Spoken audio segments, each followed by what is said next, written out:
Honorable Chief Guest, General Assam, thank you, sir, for your time, and I'm looking forward to your conference. Ambassador Ehsan-Ul-Haq, Executive Director CISS, and also co-hosting this launch event with the University of Lahore. So thank you so much.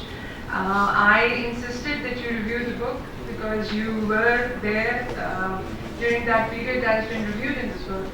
And since I don't have access to those declassified documents because Pakistan never declassifies, it would have been great for this audience to have heard it from you as to what happened and correlated with the events that have been shared in the book.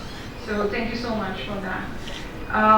Professor David Holloway, thank you so much, sir, for your kind review of my work. I appreciate you honoring me with your presence here today, and thank you so much for coming to Pakistan for this. Professor Rifat Hussain, my teacher, my mentor, my guru. So thank you so much for all this being there for me, for guiding and for your wisdom. I hope I have not disappointed you. Thank you so much for your comments today.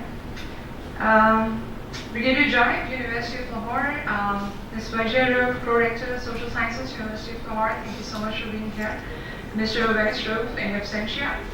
I'm very grateful to him for his support.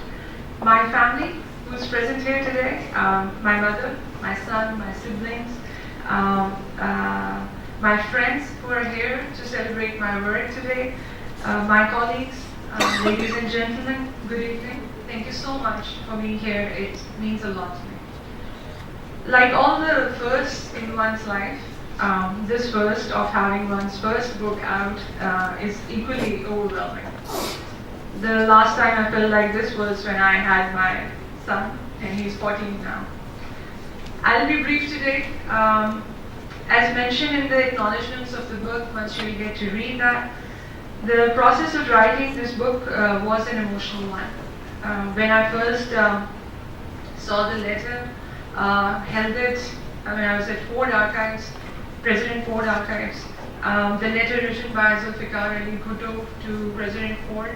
That was the first time that I saw as to what his signatures were, and that was the first time that I, was holding an official document, which I knew that I will, as a Pakistani, will not have access to in Pakistan.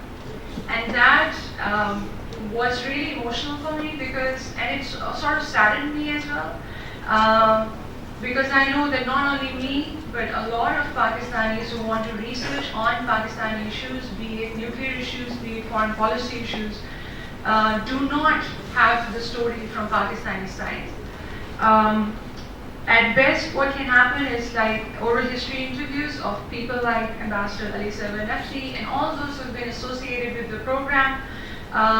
They are our rich archives. They are the ones that we go to. They are the ones that we cite.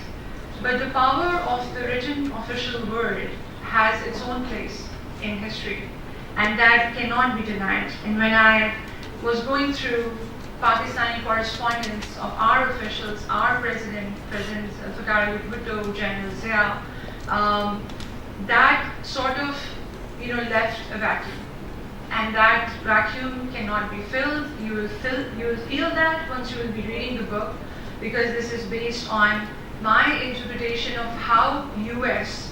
Policymakers were thinking. This is not my interpretation of what Pakistani policymakers or what Zia or Bhutto had in mind when they were writing that letter. So I don't have that background knowledge, and for that this work is poorer.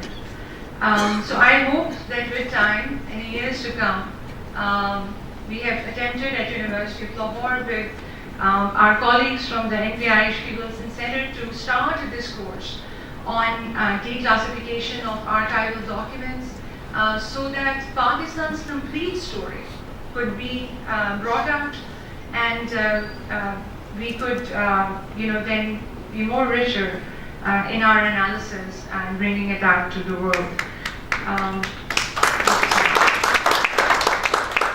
I would urge everybody to read this book. There will not be a PDF of this available, because mostly what happens is like people are quoted out of context when PDFs circulate, and lately we have seen a lot of PDFs on our WhatsApp groups.